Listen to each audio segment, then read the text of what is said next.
claro,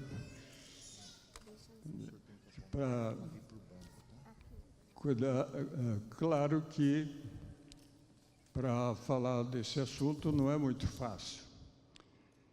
E antes de falar qualquer coisa, boa tarde para todos. É um prazer estar aqui, sempre me sinto honrado de estar aqui. E gostaria também de convidar aos telespectadores, aqueles que estão assistindo online, para que possam ter algum conforto naquilo que nós vamos falar hoje. Como vocês vão ver o título é Conhecer e Conviver com o Luto. E eu fiquei pensando mil maneiras de começar, e eu vou começar pelo fim, porque eu sou meio atrapalhado e às vezes eu me confundo com as coisas. Confundia antes, agora eu estou mais confuso porque além da preocupação de ter que falar aqui para vocês, eu tenho a preocupação de chegar até o fim da palestra, porque a gente nunca sabe muito bem o que vai acontecer. Por exemplo, aqui eu vou ter uma cadeira. Eu não sei se eu vou cair dela ou não. Na hora que eu falei com a Geni, que é minha esposa, a quem eu devo muito, ela falou, você vai ter cuidado, porque se cair vai ficar feio. Então, eu vou agradecer ela tudo ele. Então, aí vai ser um pouco mais confortável. Está ótimo, está ótimo. Eu gostaria de começar com vocês com uma coisa que me inspira muito, que está no livro de Romanos, no capítulo 5.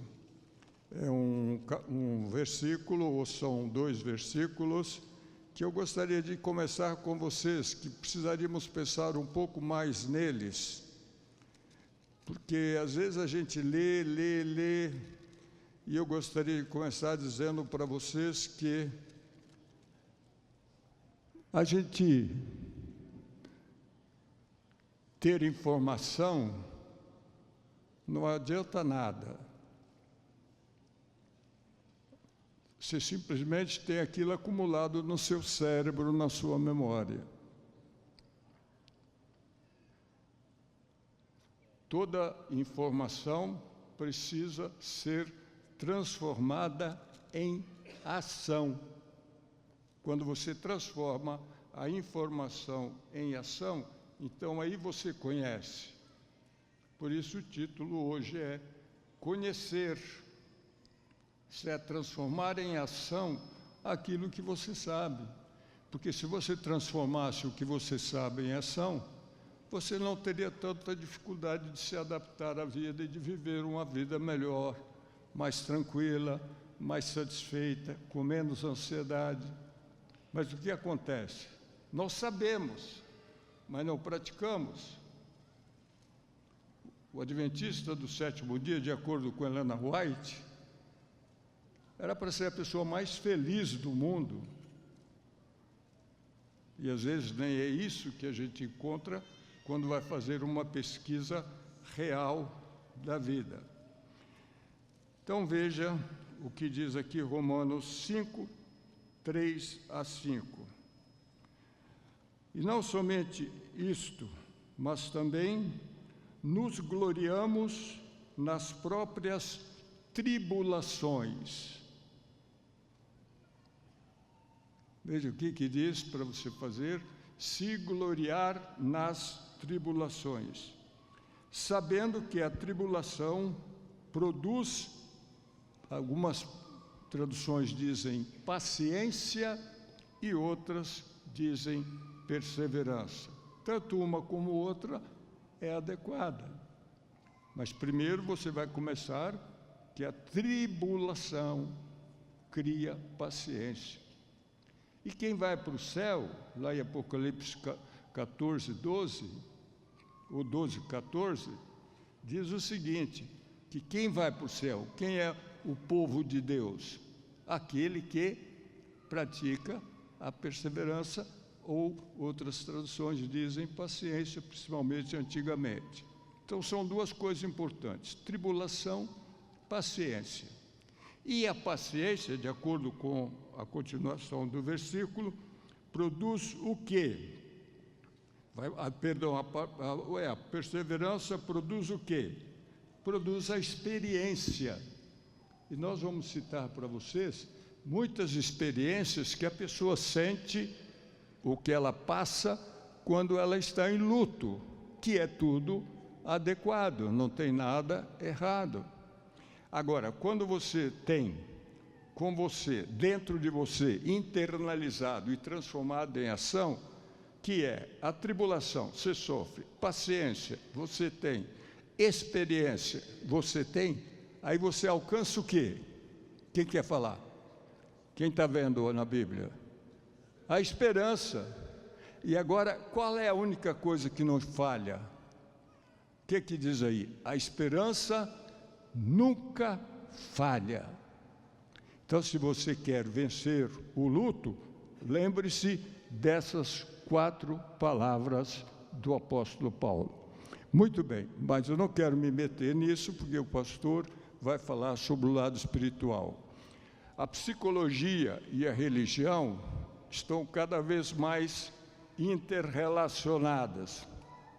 Há pelo menos uns 6 livros, deles eu devo ter 4 comigo, que são escritos pela Associação Americana de Psicólogos, a relação entre psicologia e religião. E a Associação de Psicólogos, a Associação Americana de Psicólogos, tem uma revista só relacionada, ou um jornal só relacionado com psicologia e religião. Um estudo científico dessa relação. Só que uma coisa não é igual à outra. A religião está preocupada com a salvação da pessoa. E a psicologia está preocupada com a vida da pessoa nesse mundo. É para curar, não é para salvar. É óbvio que uma pessoa saudável pode ter uma conduta espiritual melhor. Então, aqui que entra uma relação. Elas se cruzam em determinado momento. Mas quem é psicólogo é psicólogo. Você não pode ter um consultório para ensinar religião. Isso seria charlatanismo. E o contrário também não. Você não pode invadir o campo um do outro, porque isso seria antiético para as duas profissões. Bom, por enquanto chega da parte religiosa. Antes de 7 anos, eu já tinha passado por 5 lutos. O primeiro luto foi da minha avó, quem eu era muito dedicado ou muito paparicado. O segundo luto foi com uma galinha. Eu quase morri quando perdi a minha galinha. Vocês dão risada, mas aquela galinha era a minha esperança. Por quê? Porque a minha avó tinha dado a galinha e falou: aqui está a Belisário, essa galinha vai botar ovos, eu tinha 3 anos, você vai vender e vai ficar milionário. Caramba, em pouco tempo acabou todo o meu dinheiro na minha cabeça, que eu seria o grande milionário. E até hoje eu estou lutando para ver se chego lá, mas não vai dar. Então, veja, esse foi o segundo. Logo em seguida, morreu um tio, que era também o tio mais querido da nossa família. Aí depois, um primo. Aí depois, a minha própria mãe. Além do fato de que lá na roça ou na fazenda, você está vendo a morte o tempo todo. E às vezes você tem um animal de estimação, mas de repente aquele animal separa de você, ou porque ele é vendido, ou porque ele morre, ou por alguma outra razão qualquer. O que fazer? Se desesperar? Quando você perde, você desespera. Tem jeito? Não. Você vai sofrer. Agora, você não precisa sofrer. Vou fazer já de início uma diferença. Quando você perde ou você sente uma emoção negativa, e infelizmente esse encontro vai focar muito a emoção negativa, o que acontece? Você sente uma dor emocional, e chega a ser até física. A dor tem cura, mas o sofrimento não tem cura, porque ninguém sabe o que é. E cada um cria o seu sofrimento. Já pensaram nisso? Nós vamos mostrar para vocês, ou então vamos já deixar claro para vocês, como é que você cria o sofrimento. Porque a emoção dói. Aquela dor é para você parar, analisar a emoção, identificar a emoção, tomar decisão o que fazer com aquela emoção, para você fazer a escolha. Se você não respeita a emoção, o que vai acontecer? Ela não vai passar. A emoção em si vai passar, mas o sentimento ou a afetividade contida na emoção vai permanecer, só que você não tem consciência dela, porque você nega. Então, o que vai acontecer? Ela vai voltar sempre, ela vai estar doendo sempre. Você não tem consciência, você não pensa naquilo, mas ela está lá destruindo as suas energias, sem você perceber. Então, você tem que ouvir a sua emoção, daqui a pouco eu vou mostrar isso em detalhes. Você tem que respeitar a emoção para você sair da situação que ela está mostrando que você precisa sair, porque aquela situação para você é desagradável. De vez em quando eu sou muito atrevido no trabalho. Quando eu tenho chance, eu pergunto para a pessoa umas coisas bem profundas que eu quero entender o ser humano. E a coisa era muito desagradável. E eu falei para ela, mas escuta, você não sente nada? Você não sente mal? Você não sente nada, nada? Não, doutor, eu não sinto nada. Eu falei, mas nada, nada, nada? Ela falou, não, nada. Eu falei, mas você tem certeza? Aí eu faço igual Jesus fez com Pedro, perguntou 3 vezes, na terceira vez ele falou a verdade e chorou. Aí eu pergunto, aí ela falou, doutor Bejar, você sabe, né? Um pouquinho a gente sente. E por que você não ouve? É uma pergunta que ninguém tem resposta. Por que você faz? Um jogador que veio fazer terapia, numa noite, ele perdeu todo o dinheiro, numa noite. Perdeu o carro e perdeu o apartamento. Tinha 2 filhos, a esposa para sustentar. Perdeu tudo. Por sorte dele, ele não sabia, eu tinha a pessoa que ganhou. Agora veja, agora foi ele. Ele que o que perdeu me ensinou, porque eu perguntei para ele assim, mas puxa, na hora que você estava jogando aquilo ali, você estava perdendo, você sabia que não era seu dia de jogar?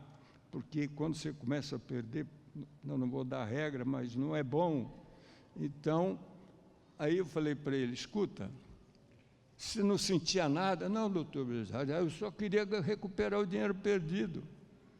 Eu falei, mas não tinha lá dentro de você alguma coisa que acontecia, alguma luz? Eu falei, mas nem uma luz amarela? Não, não tinha luz amarela. Eu falei, mas e uma vermelha? De vez em quando dava uma piscada assim, mas eu tirava ela da cabeça. Veja bem, a emoção estava lá dentro dele, mostrando para ele o sentimento de culpa nesse caso. Isso é que é a emoção, é para isso que ela serve. Muito bom. Vamos agora começar. Conhecer. Conhecer, veja bem o que quer dizer você conhecer. Para você conhecer uma coisa, você precisa respeitá-la. Para respeitá-la, você precisa vê-la. Você precisa aceitar. Aceitar não é simplesmente assimilar aquilo e abandonar, não. Quando você aceita um sentimento, você vai penetrar nele, você vai se aprofundar nele. O que mais? Conviver. Conviver é adaptar-se. É habituar-se com aquilo, é ter aquilo sempre presente com você. Você vai ter sempre o luto presente com você. Você não vai poder se livrar do luto, então você vai precisar aprender com ele. É claro que tem algumas coisas que você precisa fazer para chegar lá. E essas coisas que eu pretendo mostrar para vocês. Então vamos começar pelo seguinte, vamos pedir a Vicky, o Vitória Stopassoli para me ajudar. E obrigado. Obrigado, já. É só o senhor passar. Tá. Eu vou. Onde que vai apontar? Então vamos lá. A morte não tem sentido.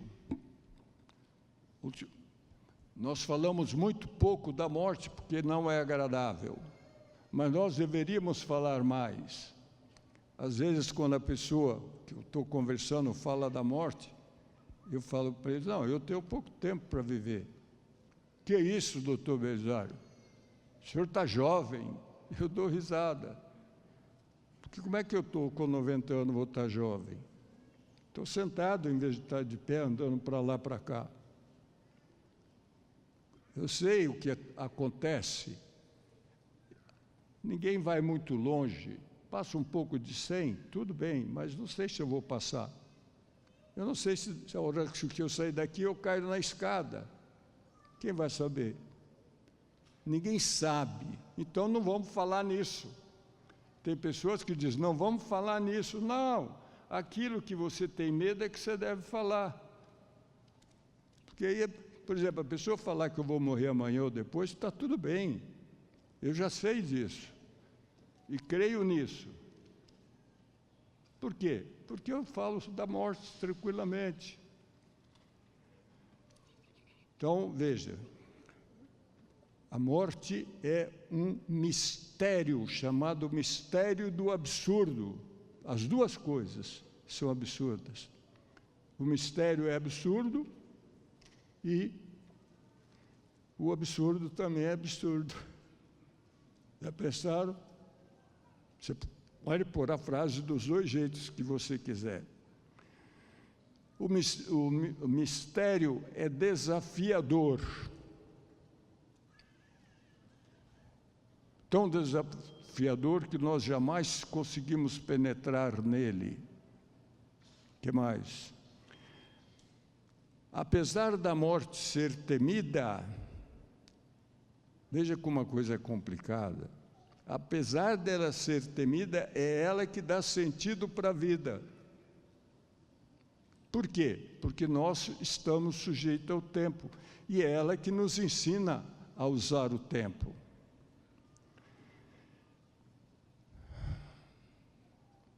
E agora surge um problema, porque eu falei para vocês que vocês jamais viverão longe do luto. Porque a morte, o medo da morte, faz o que com a pessoa?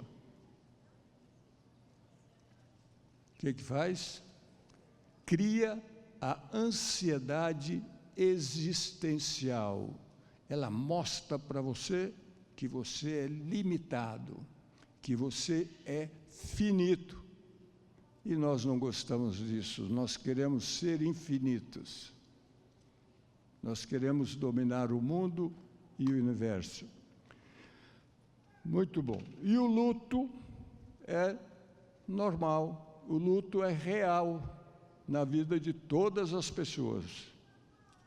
Claro que umas têm a infelicidade de passar por ela muito cedo, outros têm a infelicidade de passar por ele muito mais tarde.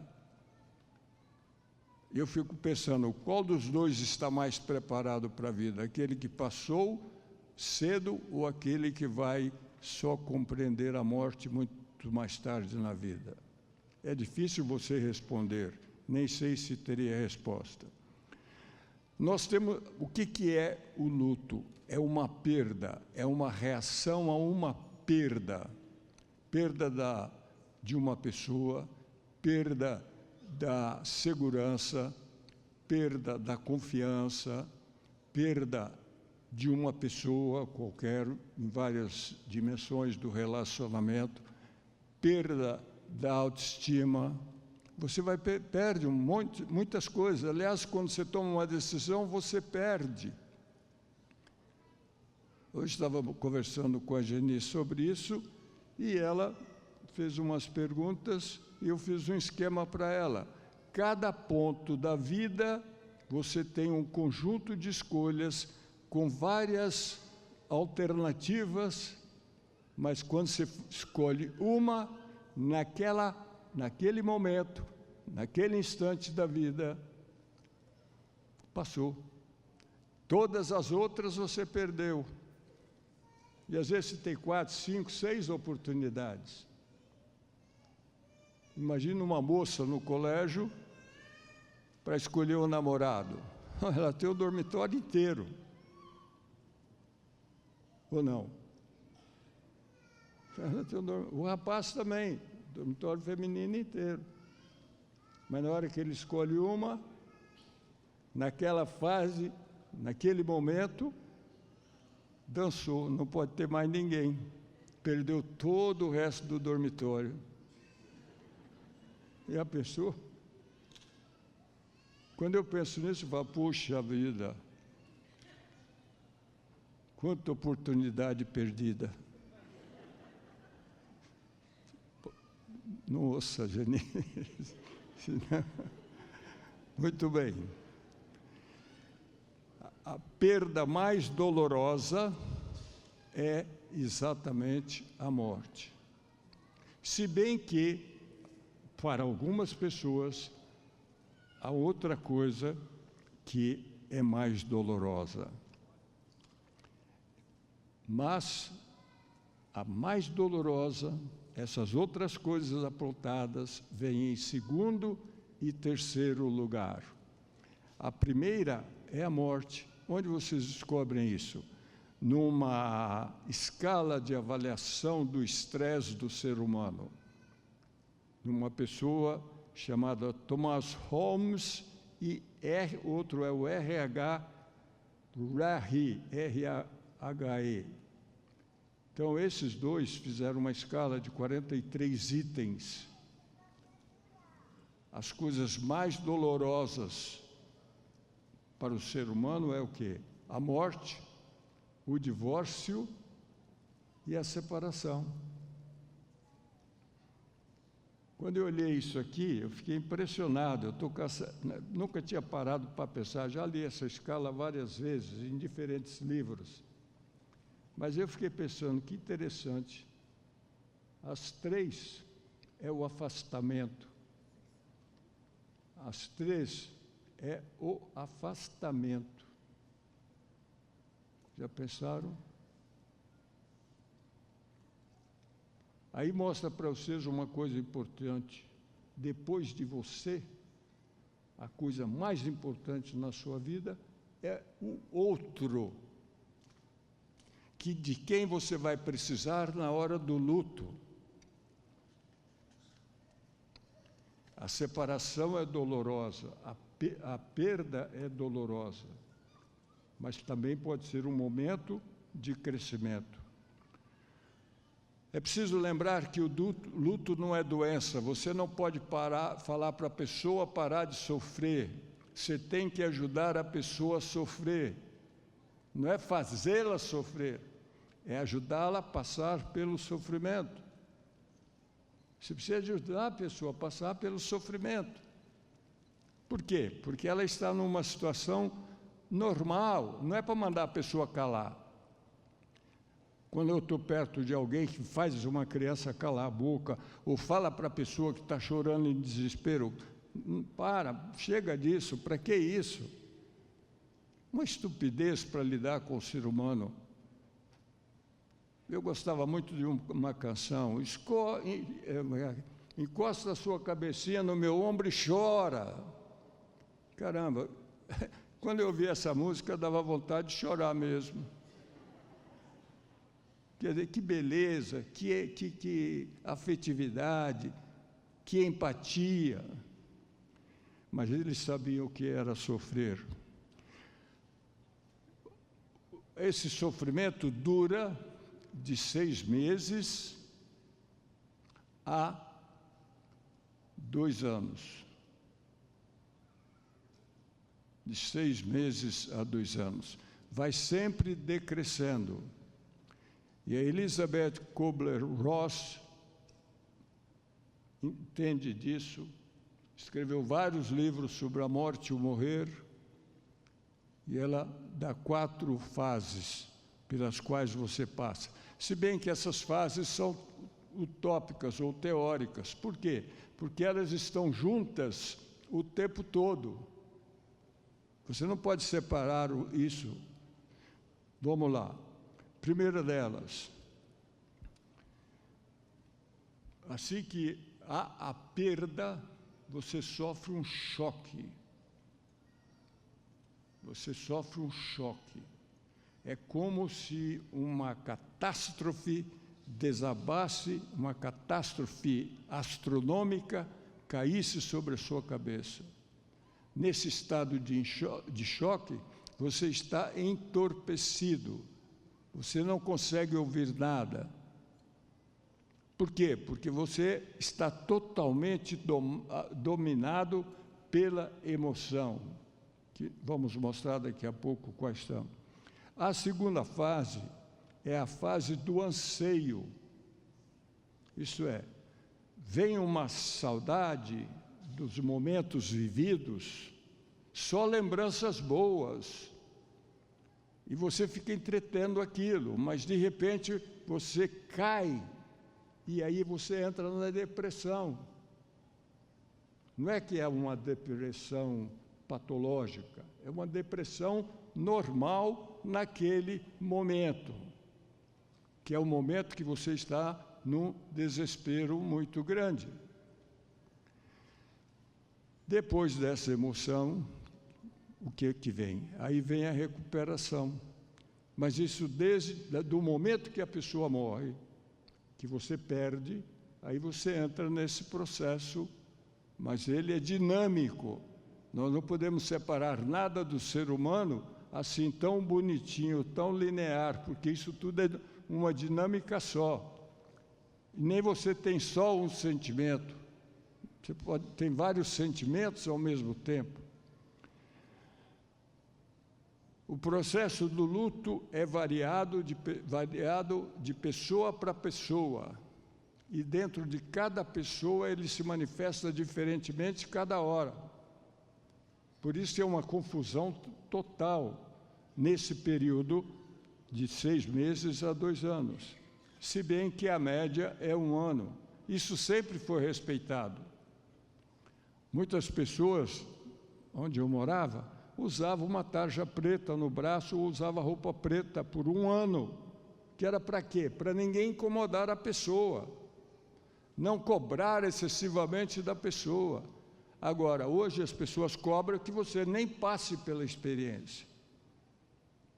Mas não adianta você fazer isso, porque você vai passar pela experiência e vai sofrer.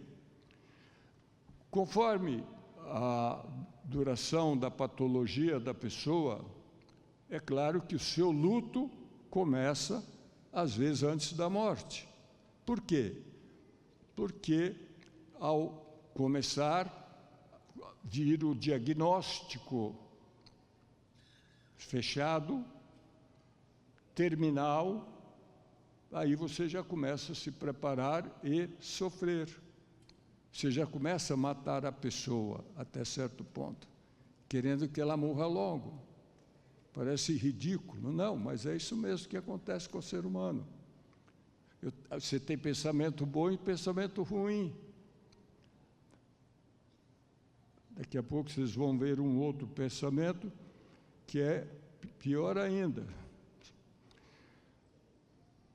E ele agrava-se quando a pessoa se prepara para celebrar os rituais do funeral. Imagina você tem a notícia da morte, tem que preparar o enterro e tem uma série de cerimoniais que nós somos obrigados a fazer, socialmente criados e variados, mas que são fundamentais para o ser humano superar o luto. Então, o que acontece com a pessoa? Imagina a pessoa voltando para casa e encontrando a casa vazia. Pode ter até gente lá, mas para a pessoa não tem ninguém. E você vai enfrentar a noite. E aí o que acontece? À noite você ouve a voz da pessoa. Isso chama-se alucinação. Não é verdade. Você ouve passos da pessoa. Você ouve barulhos que a pessoa fazia. Tudo isso é normal, a pessoa não está ficando louca, não. A alucinação é típico da esquizofrenia, mas não tem nada a ver. É um momento de luto que a pessoa está passando. E é com isso que ela tem que lidar. O que mais? Quando você passa por essas experiências todas, você sente coisas contrárias. Imagina você ficando feliz que quem morreu foi o seu cônjuge e não foi você. Já pensaram nisso? Você está num acidente, um amigo seu morre, você está triste que ele morreu, mas também você pensa, puxa, ainda bem, graças a Deus que não fui eu. E aí muitos põem até Deus no meio, né? Num sentimento tremendamente egoísta, mas faz parte do luto. É assim, isso faz parte do ser humano, é parte da emoção humana. Agora nós vamos entrar na emoção. Primeiro essa noção do luto, agora veja a emoção. A emoção, já falei um pouco para vocês, agora. A emoção é a energia que nos mobiliza e nos coloca em movimento. É o que nos motiva a agir. Se você não tivesse emoção, ou sentimento, ou afetividade, estou usando intercaladamente porque pode ser usado, como é que você faria? Você não agiria. A emoção negativa é a emoção que faz você viver. Se você não tiver emoção, você não tem vida, você é um morto-vivo, ou um vivo-morto, agora eu estou meio confuso. Então, a emoção é o nosso combustível, é como a luz vermelha que eu falei para vocês antes, que dá o sinal, pare, não atravesse. Você poderá atravessar numa roleta russa, mas nem você pode morrer. Mais cedo ou mais tarde, se você continuar na roleta russa, você vai morrer. Isso é o problema sério para as pessoas lidarem e conviverem. E o que acontece? Quando você sofre a perda, algumas emoções se manifestam imediatamente. Quais?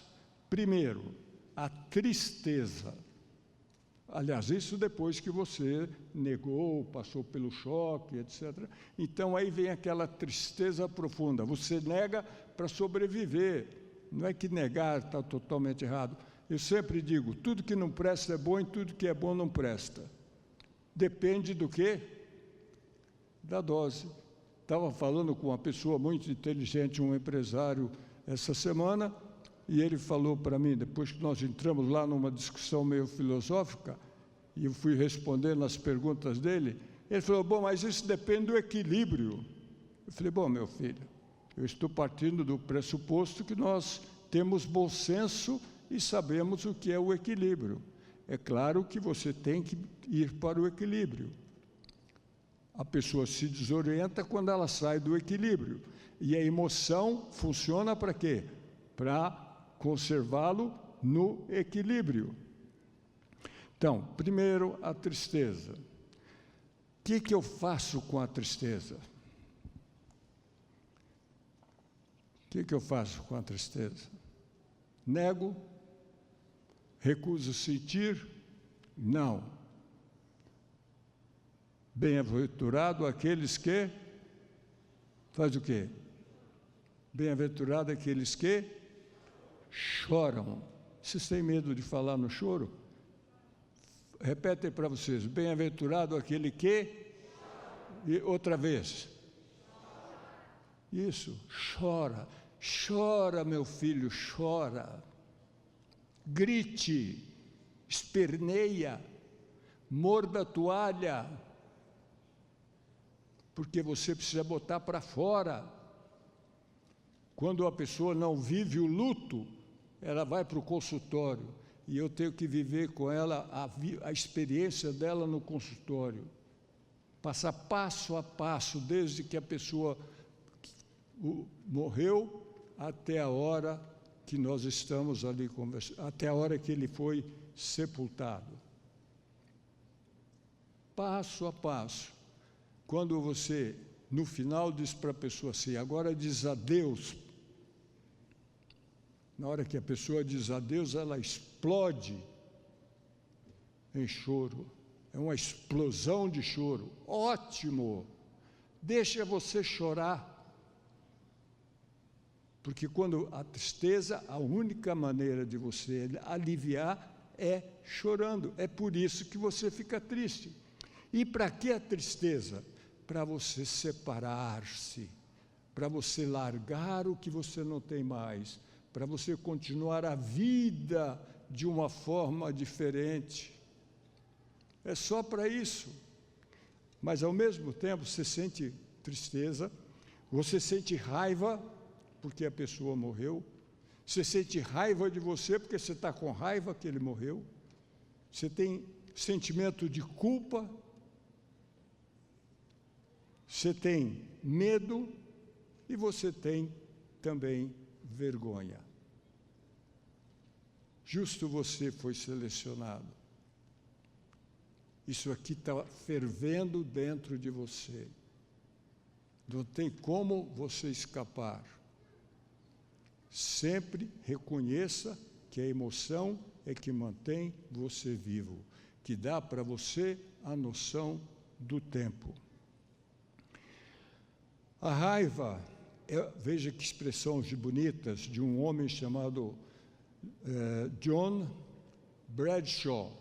O livro dele é Healing the Shame, quer dizer, sarando a vergonha que o prende. Veja o que ele fala. A raiva é nosso vigor.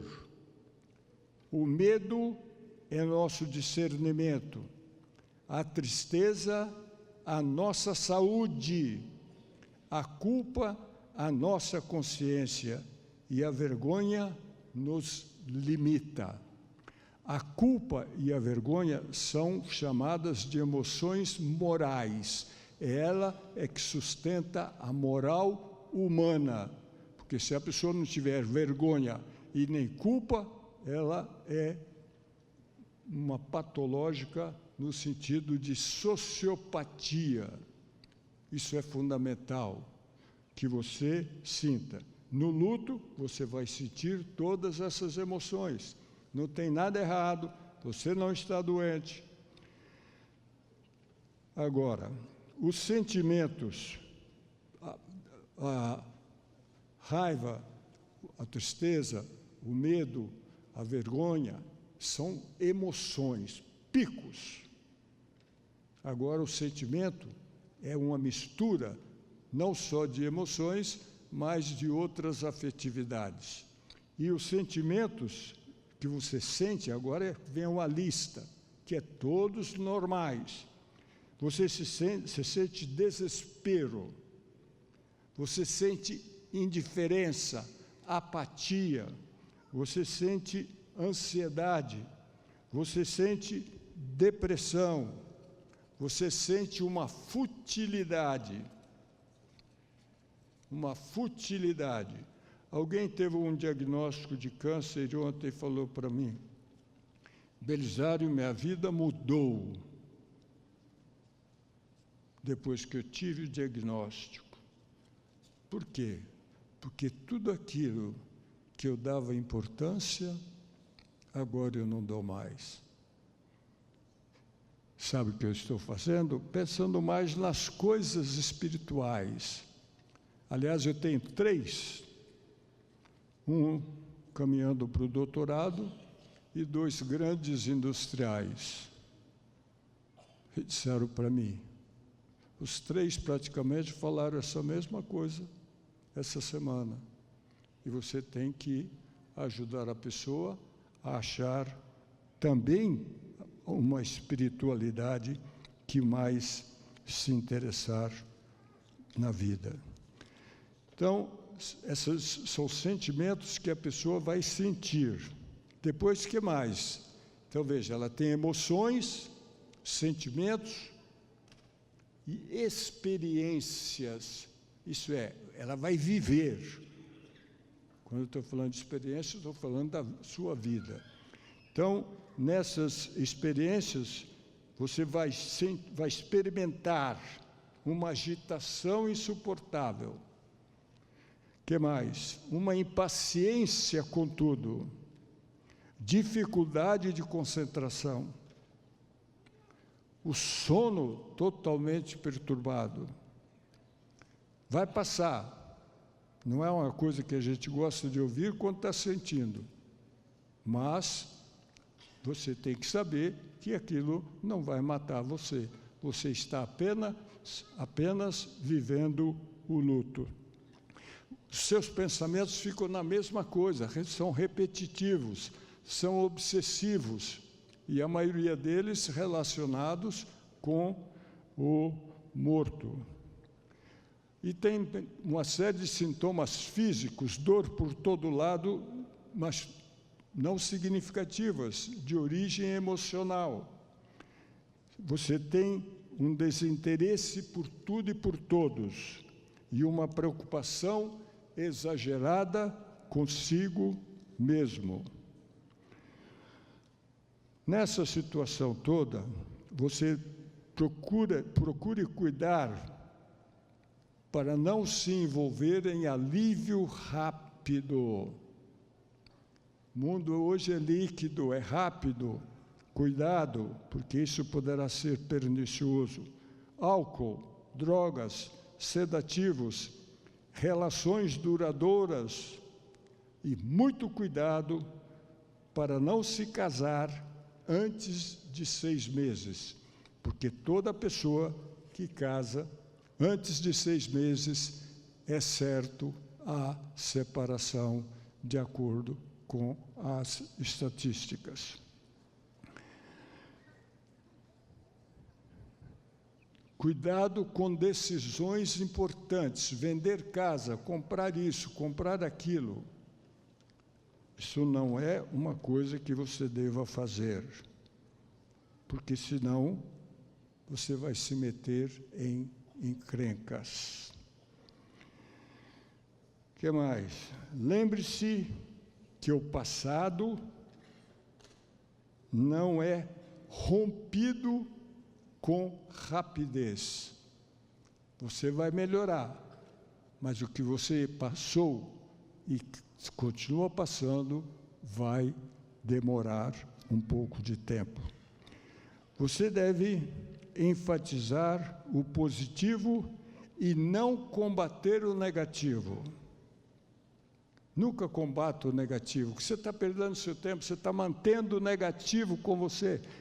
Pensa no positivo, alimente o positivo, busque o positivo.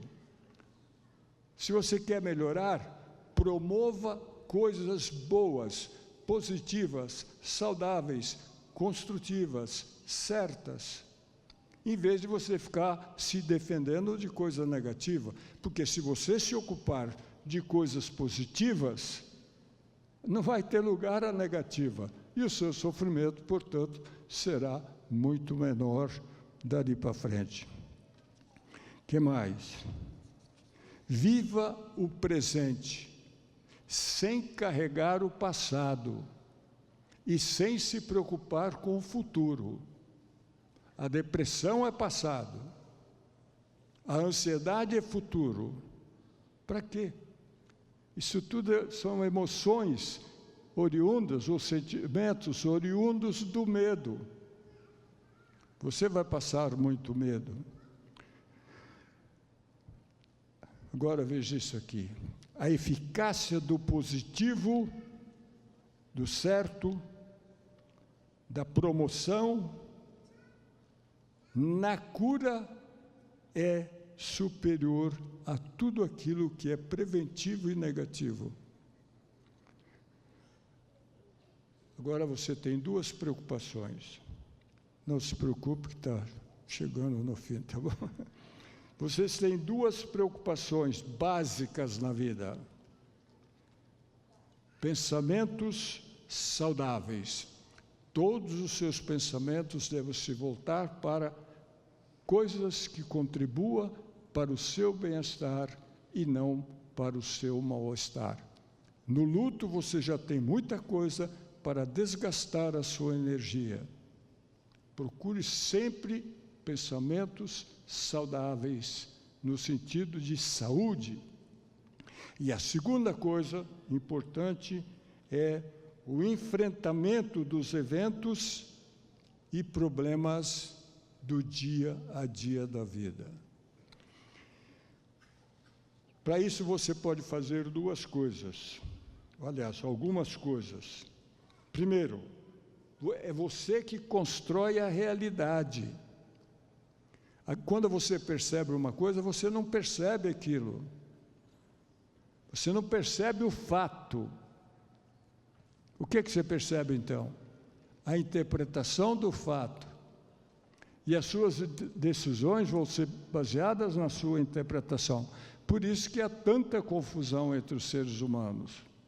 E quando você é dominado pela emoção, a emoção bloqueia o seu pensamento e anuvia a sua escolha.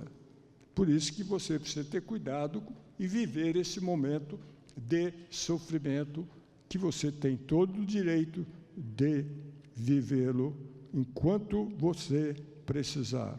A segunda coisa é, você precisa construir, ou melhor, controlar os pensamentos e os seus sentimentos.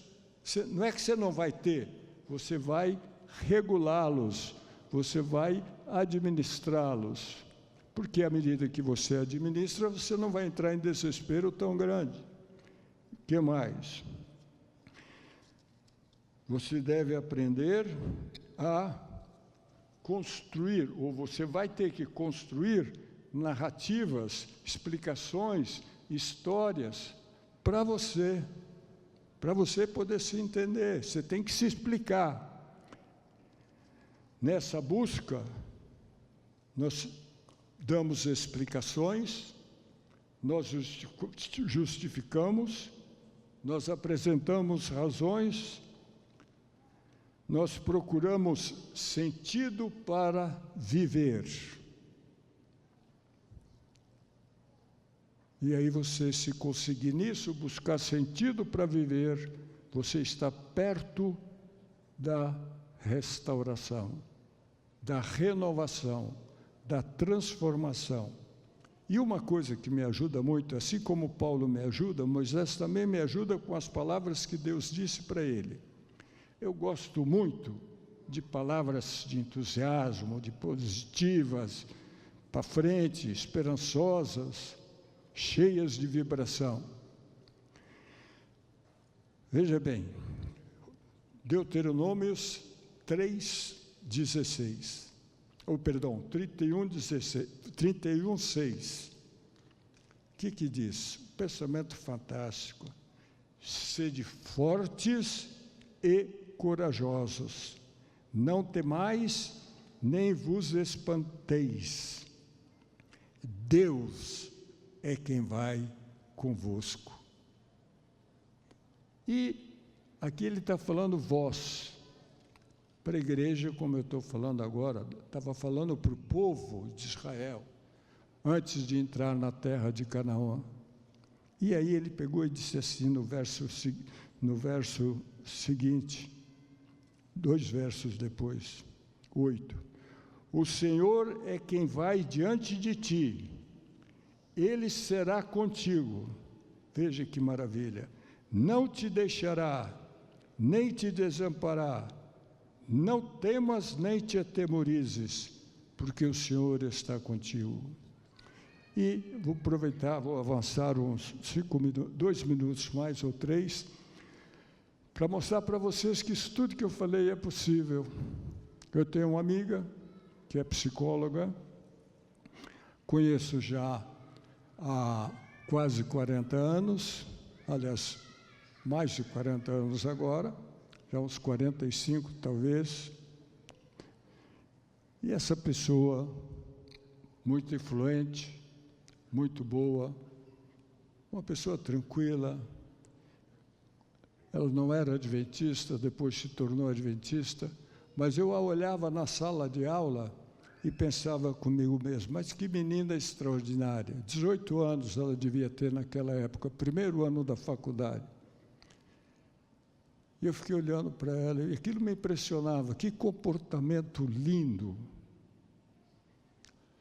Bom, o tempo passou, ela construiu a vida dela, e um dia, claro, casou-se. Depois teve uma vida muito boa, mas nós estávamos sempre em contato, porque éramos colegas. Mas chegou um dia que o esposo dela, uma pessoa maravilhosa, muito famosa aqui no Brasil, veio aqui várias vezes como um desconhecido, em manga de camisa. Uma vez eu trouxe ele a primeira vez, fiquei chocado, com raiva do pastor, com raiva da igreja, porque eu esperava um sermão que o tocasse. Ai, ai. E o culto foi sobre o relatório do trabalho missionário do semestre. Nada contra o relatório, mas não era naquele dia que eu queria o relatório. E eu fiquei muito chateado. Aí os levei, o casal, para almoçarmos no refeitório. Pegou a bandeja lá, todos nós. Eu só torcia naquele dia para não ter, como é que chama aquele negócio lá? Espera aí. Como é que é, bem? Taco. Eu pedia para não ter taco e salada com farofa. Felizmente, aquele dia não tinha isso. A esposa dele, várias vezes, comeu taco com farofa e salada. E a gente passou a brincar com taco, farofa e salada. Não estou falando mal da comida, aliás, eu adorava a comida do colégio. Aí, ficamos lá conversando até fechar o refeitório. Sobre o que ele falava? Sobre a impressão maravilhosa que ele tinha do trabalho missionário da Igreja Adventista. Porque ele era o chefe do trabalho social do Ayrton Senna. Aí fomos embora, já tinha que fechar o refeitório, saímos, chegamos no estacionamento ali do lado do banco, e ele parou lá. Nós ficamos lá até 2h30 quase, conversando sobre trabalho missionário e trabalho de assistência social. E ele ficou impressionadíssimo, e eu envergonhadíssimo com a minha atitude. Mas, coitado, aliás, não sei se é coitado, acho que foi até abençoado por ter saído na época que ele saiu. De repente, um câncer, um sofrimento de 4 anos, promessa de estar curado, ida para os Estados Unidos em avião particular. E os médicos falaram, você está curado. 1 ano depois, câncer de novo, no mesmo lugar. Aí não deu, faleceu. Mas onde eu quero chegar com vocês? Pouco antes dele morrer, eles estavam conversando sobre o céu. E a esposa falou para ele assim, querido, quando eu chegar lá, a primeira coisa que eu vou fazer é procurar você. Aí ele falou a coisa mais linda que eu já ouvi na vida. Ele disse, não, querida, você não vai me procurar. Primeiro você vai procurar Jesus e depois você vai me procurar. Não era batizado. Veio poucas vezes à igreja, mas sempre conversava com ela. E agora ela ficou sozinha, de luto.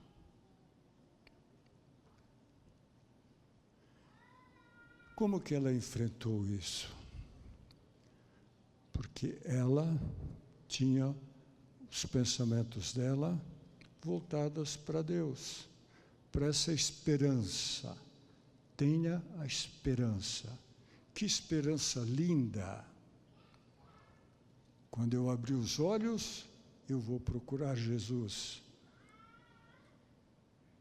Depois eu vou procurar os meus amados. Isso é esperança que nunca falha. E a pessoa enlutada precisa desta esperança. E que Deus os abençoe a manter essa esperança e encontrar os seus amados na eternidade.